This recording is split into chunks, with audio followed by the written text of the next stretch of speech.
A new poll out from Public Policy Polling shows that not only is Kyrsten Sinema very unlikely to be able to win as an independent senator in Arizona, as she is now officially an independent, left the Democratic Party recently, as I covered, but also Arizona is likely screwed if she does run as an independent in the next election.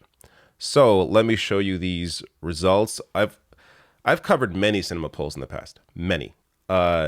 These ones, though, I find very interesting because this is the first time we are seeing how she would perform as an independent.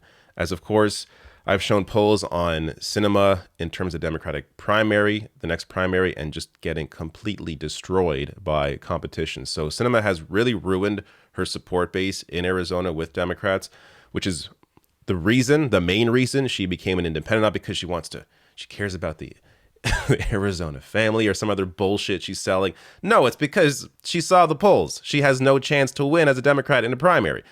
But she also has no chance to win as a senator who's independent.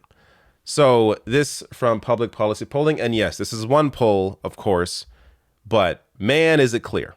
So the first question here, if the candidates for U.S. Senate next time were Democrat Ruben Gallego, Republican Kari Lake, and Kyrsten Sinema running as an independent, who would you vote for? So Gallego here loses to Kari Lake, 41-40, which is a scary thought. Sinema here, not even close, 13%. There's just no... The support for Sinema is because she was a Democrat. So once she leaves the party, there are very few Sinema loyalists that are going to stick with her. Why would they? Why would a Democratic voter or a Republican voter decide to go with the independent choice when they understand the power that their party needs in the state? Now, there are some, I don't know, independent thinkers, but the reality is Kyrsten Sinema sides with corporations. So if you are very pro-corporate, maybe if you run a large corporation in Arizona, then your vote is with Kyrsten Sinema. But otherwise, there is really no reason to want to support Kyrsten Sinema. So here she is being the spoiler, getting very little support. Next question here. If the election for Senate in Arizona were held today and the candidates were just Democrat Gallego and Kari Lake, who would you vote for? And in this case, with Sinema out of the race, Gallego does win against Kari Lake, showing you that Sinema is, in fact, the spoiler. So she takes from both parties, apparently, but takes a little more from Democrats when she is in the race.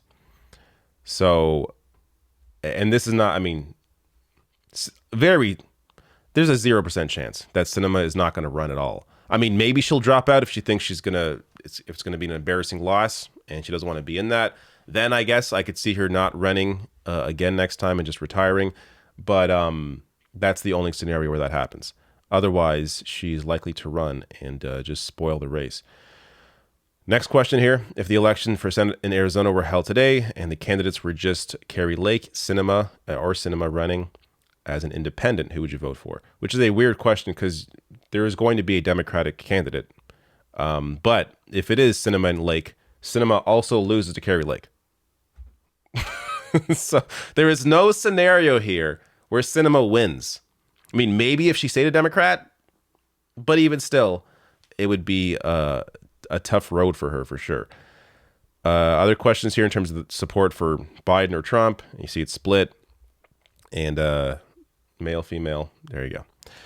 So this is, again, not surprising if you follow Sinema and her path and just the polling we've seen already when it comes to the complete lack of support for her.